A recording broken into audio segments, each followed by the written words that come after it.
President, as you're probably aware, there's a growing hunger strike at Guantanamo Bay among prisoners there. Is it any surprise, really, that they would prefer death rather than have no end in sight to their confinement? Well, it is not a surprise to me that we've got problems in Guantanamo, which is why when I was campaigning in 2007 and 2008, and when I was elected in 2008, I said we need to close Guantanamo. I continue to believe that we've got to close Guantanamo. I think, well,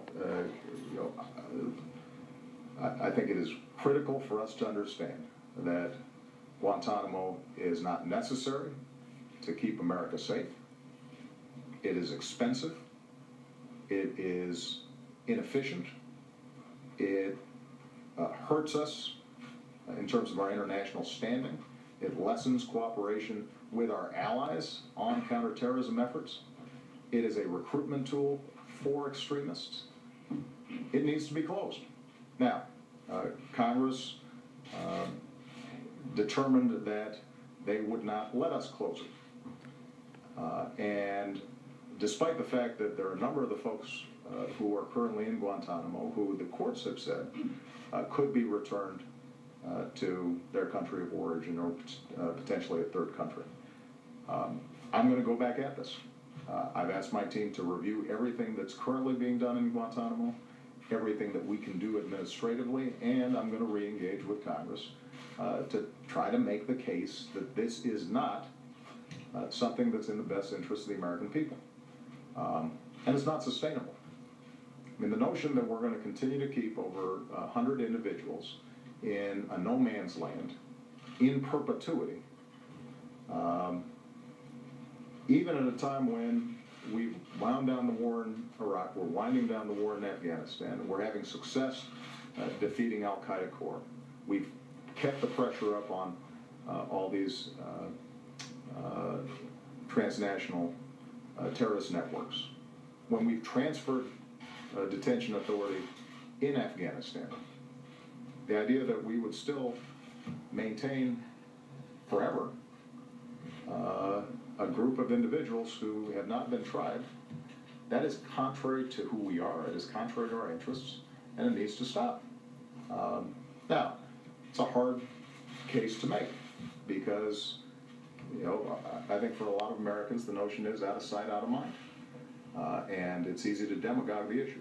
That's what happened the first time this came up. I'm going to go back at it because I think it's important. You want to continue to force these folks? Well, I don't want these individuals to die.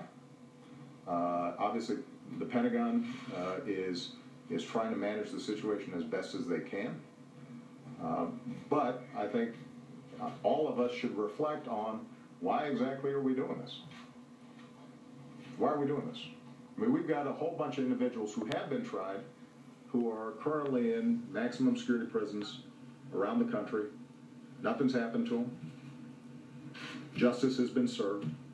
It's been done in a way that's consistent with our Constitution, consistent with due process, consistent with rule of law, consistent with our traditions.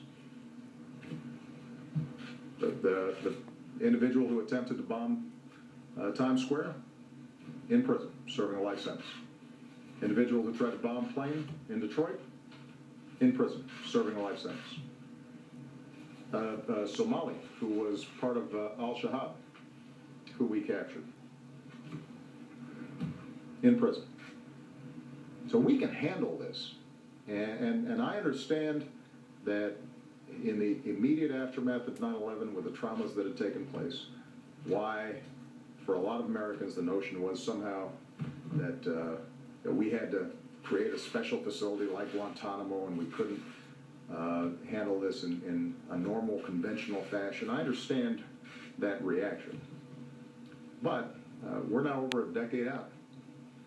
We should be wiser. We should have more experience in how we prosecute terrorists. And this is a lingering problem that is not going to get better. It's going to get worse. It's going to fester. And so I'm going to, as I said before,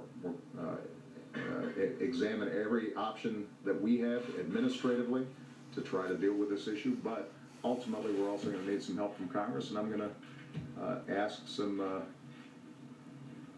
folks over there who care about fighting terrorism, but also care about who we are as a people to step up and help me on it. Chuck Todd.